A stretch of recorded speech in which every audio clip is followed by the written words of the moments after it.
Hello students, my name is Dheeraj. Today we are going to talk about writing task 2 of the writing module. Task 2 has different objectives. These are you need to do one or more of the following. आपको एक से ज़्यादा नीचे दी गई बातों का ध्यान रखना है और उसे फॉलो करना है. अपने ओपिनियन को आपसे एक क्वेश्चन पूछा जाता है, उस पर आपका ओपिनियन पूछा जाता है, तो अपने ओपिनियन को आपको प्रेजेंट करना है और उसे जस्टिफाई करना है, एक्सप्लेन करना है कि आपका ये ओपिनियन है क्यों, या उसके अगेंस्ट आर्ग्यूमेंट कर कर आपको रेलेवेंट एक्सप्लेनेशन देनी है कि आप उसके खिलाफ क्यों हैं. किसी भी आइडिया को, किसी केस को एवेलुएट करना है, उसको आपने बताना है कि ये सही है या गलत है ये आइडिया, और एविडेंसेस यानी कि उसके लिए एग्जांपल्स बतानी है कि आप ऐसा ओपिनियन क्यों दे रहे हैं. इसमें आपको मिनिमम 250 वर्ड्स लिखने होते हैं और जो टाइम दो टास्क में से, टास्क 1 और टास्क 2 में से हमें 1 आवर मिलता है दोनों को करने के लिए, तो इसमें हमें स्पेंड करने हैं अप्रॉक्सीमेटली 40 मिनट्स, क्योंकि इसकी वैल्यू भी 2/3 है. और जैसा कि मैंने बताया था, टास्क 1 के 4 क्राइटेरियाज है एवेलुएट करने के. पहला है टास्क अचीवमेंट, तो इसमें भी टास्क अचीवमेंट इन्वॉल्व होता है. मींस आपको जो इंस्ट्रक्शंस दी जाती है उसको आपको फॉलो करना है, और जितने अच्छे तरीके से आप रिस्पॉन्स दोगे उतने ज़्यादा अच्छे बैंड स्कोर्स आपको मिलेंगे. Second is your medical range and accuracy. वो आप अगर अच्छे से अपनी ग्रामर में गलतियां नहीं करते हैं, अच्छे से लिखते हैं टास्क और डिफरेंट स्टाइल ऑफ सेंटेंसेस बनाते हैं, डिफरेंट फॉर्मेट्स में लिखते हैं और एक्यूरेट लिखते हैं, तो आपको ग्रामेटिकल रेंज एंड एक्यूरेसी के अच्छे स्कोर्स मिलते हैं. इसके बाद आ जाता है आपका coherence and cohesion. Coherence and cohesion मतलब आप क्वेश्चन के रेलेवेंट ही आंसर दे रहे हैं और जो आपके सेंटेंसेस है उनमें भी लिंक बनना जरूरी है. इससे आपके कोहेरेंस एंड कोहेशन के मार्क्स कंसीडर होते हैं. And last one is your lexical resources, जिसको हम आम भाषा में वोकेबलरी कह देते हैं. लेक्सिकल रिसोर्सेज, आपके पास अच्छे वर्ड्स होने चाहिए जो आपकी सोच को, आपके आइडियाज़ को प्रॉपरली एक्सप्लेन करें, तो उसे हम लेक्सिकल रिसोर्सेज कह देते हैं. एक्स्ट्रा ऑर्डिनरी वर्ड्स हो ये ज़रूरी नहीं है, बस आपकी बात टू द पॉइंट एक्सप्लेन होनी चाहिए, उसे हम लेक्सिकल रिसोर्सेज कहते हैं. ये 3 तरह के मेनली मैंने टाइप्स क्लासीफाई की है. First one opinion essays. इसमें आपको क्वेश्चन में और दिखेगा, और का मतलब या एक तरफ या दूसरी तरफ, आपको दो चीजों में से एक चूज करनी होती है और उसी को सपोर्ट करना है. इसमें पहला होता है एग्री और डिसएग्री. आपके सामने एक किसी की सजेशन, सोच, ऐसा कुछ एक स्टेटमेंट दी जाती है, उस पर आपको बताना है कि आप उस बात से सहमत हैं या नहीं. अगर आप सहमत हैं तो क्यों, ये आपको आगे एक्सप्लेन करना है. अगर नहीं तो क्यों नहीं, ये भी आपको एक्सप्लेन करना है. पॉजिटिव और नेगेटिव, अगर कोई दुनिया में कोई ट्रेंड चल रहा है, दुनिया में कुछ चल रहा है, तो उसके रिगार्डिंग आपसे पूछा जाता है कि ये जो ट्रेंड है ये पॉजिटिव है या नेगेटिव है. दैट मीन्स अगर उसके कोई अच्छे हमारे पास रिजल्ट्स आ रहे हैं तो हम उसे बताएंगे कि ये पॉजिटिव है, और अगर बुरे रिजल्ट्स आ रहे हैं तो उसे हम बताएंगे कि ये नेगेटिव है. इसी तरीके से आपको आगे एक्सप्लेन करना है कि उसके अच्छे रिजल्ट्स क्या है जिसके बेस पे आप कह रहे हैं कि ये पॉजिटिव है, या इसके बुरे रिजल्ट्स क्या है जिसके बेस पे आप कह रहे हैं नेगेटिव है. एक अनदर क्लासिफिकेशन है इसकी डिस्कशन ऐसे. डिस्कशन ऐसे में आपको क्लियर कट इंस्ट्रक्शन दी जाती है. दो ओपिनियंस रखकर आपको कहा जाता है कि डिस्कस बोथ व्यूज. आपको दोनों व्यूज को डिस्कस करना है, लोगों के पॉइंट ऑफ व्यू से भी और अपना ओपिनियन भी देना है कि आप किसको फेवर करते हो. इसमें अक्सर दो व्यूज होते हैं जो कि एक दूसरे के बिल्कुल ऑपोजिट होते हैं, तो आपसे दोनों व्यूज में से एक को सपोर्ट करने के लिए कहा जाता है, पर डिस्कस दोनों को करने के लिए कहा जाता है. अनदर टाइप है इसमें एडवांटेजेस एंड डिसएडवांटेजेस. कोई आपको दुनिया में चलने वाला कोई काम, कोई ट्रेंड बताया जाता है स्टेटमेंट में और पूछा जाता है कि इसकी एडवांटेजेस क्या है या डिसएडवांटेजेस क्या है, तो आपको ये दोनों ही मेंशन करनी है. साथ में कई बार ये पूछ लिया जाता है कि ज़्यादा क्या है, एडवांटेजेस ज़्यादा है या डिसएडवांटेजेस, पर आप कंपेयर तभी कर पाओगे जब आप दोनों को मेंशन करोगे. अगर आप एक को मेंशन करोगे तो दूसरे से ज़्यादा है ये क्लियर नहीं कर पाओगे. तो एडवांटेज डिसएडवांटेज में आपको दोनों ही एडवांटेजेस भी मेंशन करनी है और डिसएडवांटेजेस भी. टू क्वेश्चन टाइप में अक्सर आपके सामने दुनिया में होने वाले कोई फिनोमिना, कोई ट्रेंड बताया जाता है और उसके रिगार्डिंग आपसे पूछा जाता है कि इसकी प्रॉब्लम्स यानी कि इफेक्ट्स क्या है और सोल्यूशंस क्या हो सकते हैं, उसके कॉजेज पूछ लिए जाते हैं। 3 में से 2 चीज़ें पूछी जा सकती हैं, कॉजेज, इफेक्ट्स या सोल्यूशंस।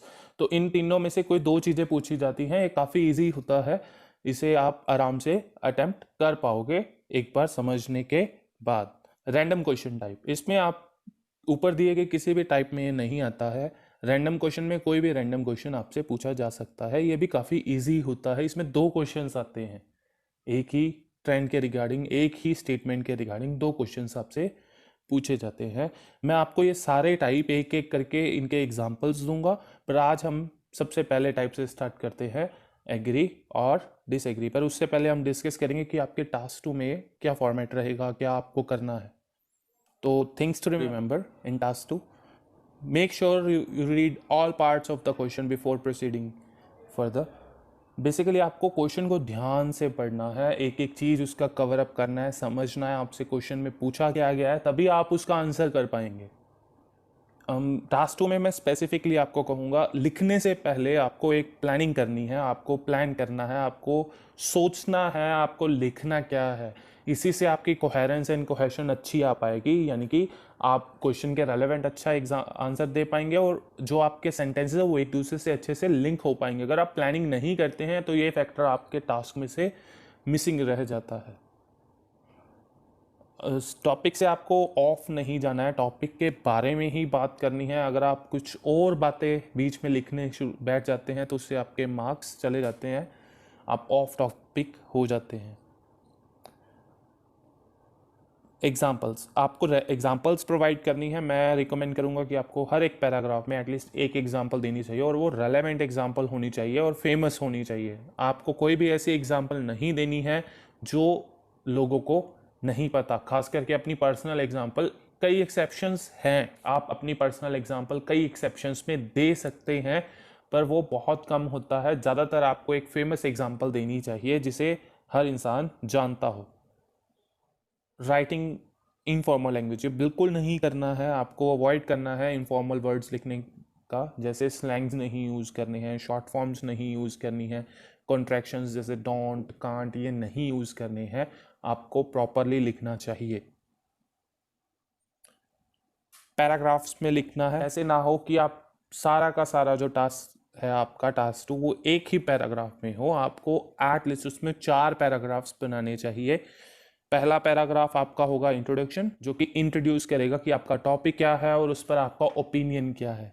बॉडी पैराग्राफ्स जिनका काम है इंट्रोड्यूस किए हुए आंसर को, जो आपने पहले इंट्रोड्यूस कर दिया कि आपका ओपिनियन क्या है, उसको जस्टिफाई करना, उसको एक्सप्लेन करना कि आपका वैसा सोचना क्यों है।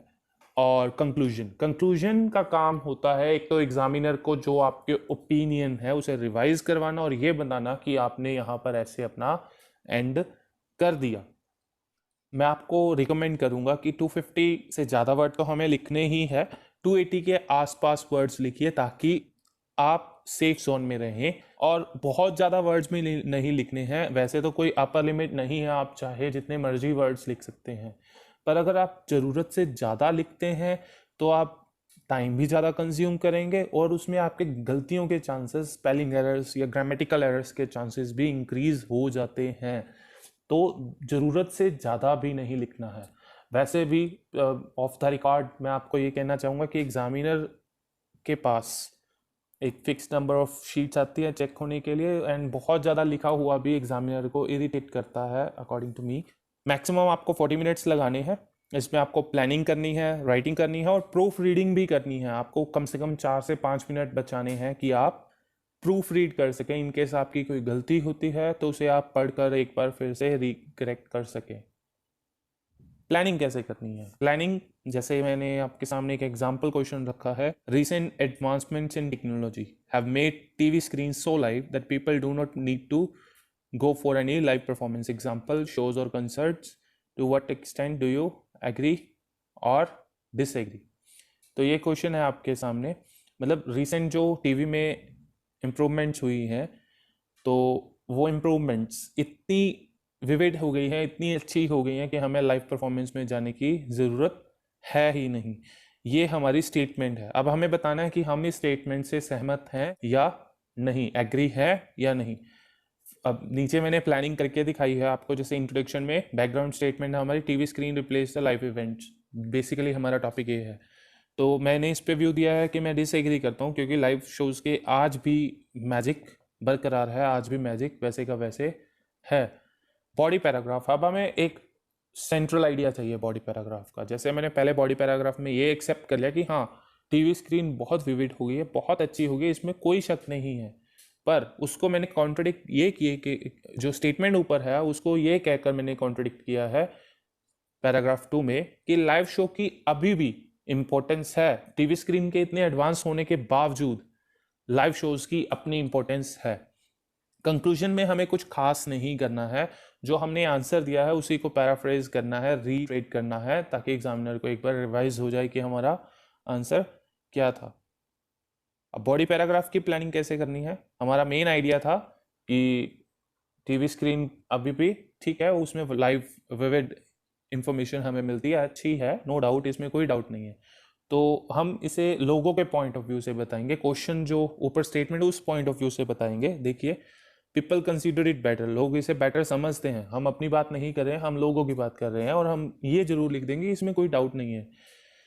जैसे गुड पिक्चर क्वालिटी होती है, जो भी आपके दिमाग में आता है एक बार अपने मेन सेंट्रल आइडिया के रिगार्डिंग, उसको जस्टिफाई करने के रिगार्डिंग, जो आपने बॉडी पैराग्राफ का एक सेंट्रल आइडिया सोच लिया, उसको जस्टिफाई करने के रिगार्डिंग आपके दिमाग में जैसे भी आता है आप ब्रेनस्टॉर्म कीजिए, उसके रिगार्डिंग सोचिए, और जो भी आता है लिखने के लिए उसको एक बार रफली नोट कर लीजिए, तो इससे आपके पास आइडियाज़ आ जाएंगे। जैसे इसमें है, हाँ लोग सोचते हैं कि टीवी स्क्रीन बेटर है, क्यों सोचते हैं, वाई, सोचिए वाई, क्योंकि इसकी अच्छी पिक्चर क्वालिटी है। हाँ ठीक है, सही कह रहे हैं लोग, विविड पिक्चर्स होती हैं, डिटेल्ड होती हैं, कंफर्ट हमें प्रोवाइड होता है जब हम टीवी स्क्रीन पर कुछ भी देखते हैं। हम किसी भी टाइम देख सकते हैं, अपनी मर्जी से देख सकते हैं, जैसे मर्जी, काउच पे बैठ के, बेड पे बैठ के, हमें कुछ स्पेसिफिकली तैयार होकर कहीं जाने की ज़रूरत नहीं है। तो ठीक है, लोग सही कह रहे हैं ये बात तो, कि हाँ टीवी स्क्रीन में कुछ चीज़ें अच्छी हैं, हमें प्रोवाइड होती हैं। बट अब मेरा ओपिनियन यहाँ पर यह है, मैं उसको कॉन्ट्रडिक्ट, ये स्टेटमेंट को कॉन्ट्रडिक्ट ये कहकर कर रहा हूँ कि दोनों चीज़ें, टीवी स्क्रीन और लाइव परफॉर्मेंस में जाकर देखना, दोनों अलग बातें हैं। लाइव शोज़ का अपना एक मैजिक है। देखिए, जैसे लाइव शोज़ अट्रैक्ट करते हैं अपने तरीके से, वो हमें आउटिंग का चांस देते हैं ताकि हम अपने परिवार के साथ थोड़ा अच्छा क्वालिटी टाइम स्पेंड कर सकें। काफ़ी सारे जो शोज़ हैं उनमें ब्यूटी ही लाइव देखने की आती है। फॉर एग्जांपल, जैसे मैंने यहाँ पर एग्जांपल प्रोवाइड किया, magic shows. Magic shows TV पे उतने इंप्रेसिव नहीं होते हैं जैसे लाइव देखने पे जो उनको मज़ा आता है।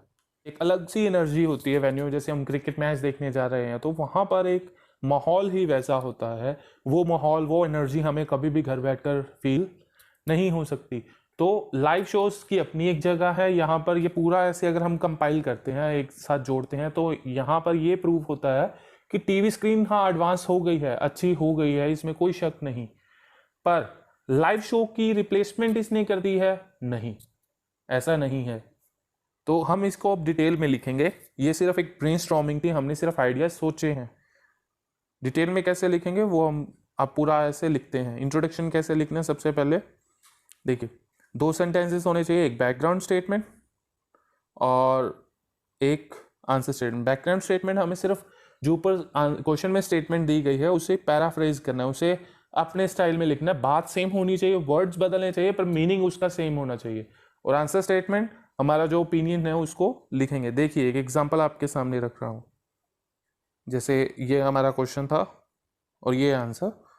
इट इज़ आर्ग्यूड दैट, ये कहा जाता है that TV screen is being so realistic, मतलब टीवी स्क्रीन इतनी अच्छी, इतनी रियलिस्टिक हो गई है that people now are not fascinated by live performances, मतलब लोग आजकल अट्रैक्ट नहीं होते हैं लाइव परफॉर्मेंसेज के लिए। यही हमारे क्वेश्चन का सेंट्रल आइडिया था। इस पर अब हमारा opinion, I do not have the same view as TV can never replace the aura of these events। आप देखिए, यहाँ से लेकर ये लाइव परफॉर्मेंस तक ये हमारी है बैकग्राउंड स्टेटमेंट, और आई डू नॉट से लेकर ये नीचे ये है हमारा ओपिनियन। तो ये 2 स्टेटमेंट 2 सेंटेंसेस में हमारा इंट्रोडक्शन कंप्लीट हो गई है। ठीक है, अब हम बॉडी पैराग्राफ में जस्टिफाई करेंगे हम ऐसा क्यों नहीं सोचते कि टीवी स्क्रीन ने लाइव परफॉर्मेंस को रिप्लेस कर दिया। देखिए, बॉडी पैराग्राफ में मैं आपको कहूँगा 4 से 6 सेंटेंसेस, मैं रिकमेंड करूँगा कि 5 सेंटेंसेस के आसपास लिखिए, that would be more than enough. एक अच्छा पैराग्राफ थोड़ा बैलेंस्ड होता है। तो देखिए इसमें एक एग्जांपल होनी अच्छी रहती है, आप एटलीस्ट एक एग्जांपल तो लिखिए ही। देखिए हमारा ये जो ऊपर प्लानिंग की थी, हमने आइडियाज बनाए थे, उसका आंसर इट इज़ अनडिनाइबल, हम इस बात को डिनाई नहीं कर सकते, it is undeniable fact that TV has transform the way of entertainment. ये सच है, इसे हम डिनाई नहीं कर सकते कि टीवी उसने एंटरटेनमेंट को पूरी तरह से बदल कर रख दिया है, ट्रांसफॉर्म कर दिया है। इट इज़ कंसीडर्ड एज, ये कंसीडर किया जाता है perfect alternative of live shows by some, यानी कुछ लोग इसे कंसीडर करते हैं एक अच्छा अल्टरनेटिव, किसके लिए? लाइव शोज का। तो उसके नेक्स्ट देखिए, the first reason behind this, इसके लिए जो वो रीजन रखते हैं, वो पहला रीजन क्या है? दिस आर्ग्यूमेंट माइट बी, मतलब ये हो सकता है उनका पहला reason, that today the picture quality of TV screen looks so true to life that it sometimes is difficult to distinguish between real and real life visuals. ये कई बार difficult हो जाता है हमारे लिए डिफ्रेंशिएट करना, अलग अलग करना रियल लाइफ और रियल लाइफ विजुअल्स को, मतलब जो हमारे सामने टीवी पर चल रहा है और जो हमारे सामने रियल में है, हम कई बार उसमें फ़र्क ही नहीं कर पाते। इतनी अच्छी टीवी स्क्रीन पे पिक्चर हो गई, इतना एडवांस हो गया है टीवी। अब तो नई टेक्नोलॉजीज आ रही हैं, जैसे कि 3D टेक्नोलॉजी, लिखा भी हुआ है, specially the 3D technology and virtual reality makes your experience life like, मतलब ये जो है टेक्नोलॉजीज, ये क्या है? व्यूअर के एक्सपीरियंस को लाइफ लाइक यानी कि रियल लाइफ जैसा ही बना देती हैं। Secondly, on TV camera angles view are specifically focused on main areas that provide vivid details to spectators। TV screen के जो कैमरा एंगल्स हैं या जो डिटेल में वो फोकस करके दिखाते हैं विजुअल्स को, वो इतने अच्छे होते हैं, इतनी ज़्यादा डिटेल्स प्रोवाइड करते हैं कि स्पेक्टेटर्स को अच्छा लगता है उन्हें देखकर। For example during live match, अगर लाइव मैच को हम देखते हैं तो वहाँ पर स्लो मोशन में हाईलाइट्स होती हैं, जूम्ड व्यू होता है, तो ये वहाँ पर लाइव इवेंट में बैठे इंसान को नहीं दिखता, पर टीवी पर जो देख रहा है पर्सन, उसको ये सब कुछ डिटेल में दिखाया जाता है, तो ये काफ़ी प्रेजेंटेबल लगता है। Next, finally, the ease to watch anything and any time makes TV a better choice for these people. वो कभी भी किसी भी टाइम टीवी को देख सकते हैं, तो उनके लिए ये बेटर चॉइस है। Agreeably, anyone can enjoy on favourite show in his leisure time in bed और काउच। अपने जो टाइम हमें मिलता है उस टाइम पे हम अपने फेवरेट शोज को बेड पे, काउच पे, जैसे भी हमें कंफर्टेबल लगता है वैसे बैठकर देख सकते हैं। एक इंसान को स्पेसिफिकली बाहर जाने के लिए प्लानिंग नहीं करनी पड़ती, ना लाइन में खड़ा होना पड़ता है, ना उन्हें जो टिकट्स की अनअवेलेबिलिटी है उसकी प्रॉब्लम फेस करनी पड़ती है। तो देखिए यही लिखा हुआ है, एग्रीबली anyone can enjoy on favorite show in his leisure time in bed or couch. The one does not need to plan out the visit to anywhere and do not have to stand in line or even face the problem of unavailability of tickets। तो ये हमारा लोगों के point of view से हमने लिख रखा है यहाँ सामने कि लोग क्यों कंसीडर करते हैं टीवी को एक अच्छा अल्टरनेटिव लाइव शोज का। ठीक है, अब हम इसे नेक्स्ट बॉडी पैराग्राफ में ये बताएंगे कि हम क्यों ये मानते हैं कि जो लाइव शोज है उन्हें कभी भी रिप्लेस नहीं कर सकता टीवी। देखिए ये हमारे ऊपर दिए जो पॉइंट्स हैं हमने सोचे थे, अब इन्हें हम अच्छी लैंग्वेज में डिटेल में लिखेंगे। नीचे देखिए वहाँ लिखा था टोटली डिफरेंट, तो हमने उसे डिटेल में लिखा, attending a live show and viewing the same on screen is significantly different and these are incomparable, मतलब ये बहुत अलग है और हम इन्हें कंपेयर नहीं कर सकते। Being in live performance attract in its on way, live performance में होना अपने तरीके से अट्रैक्ट करता है लोगों को, इसमें एक अलग चीज़ होती है।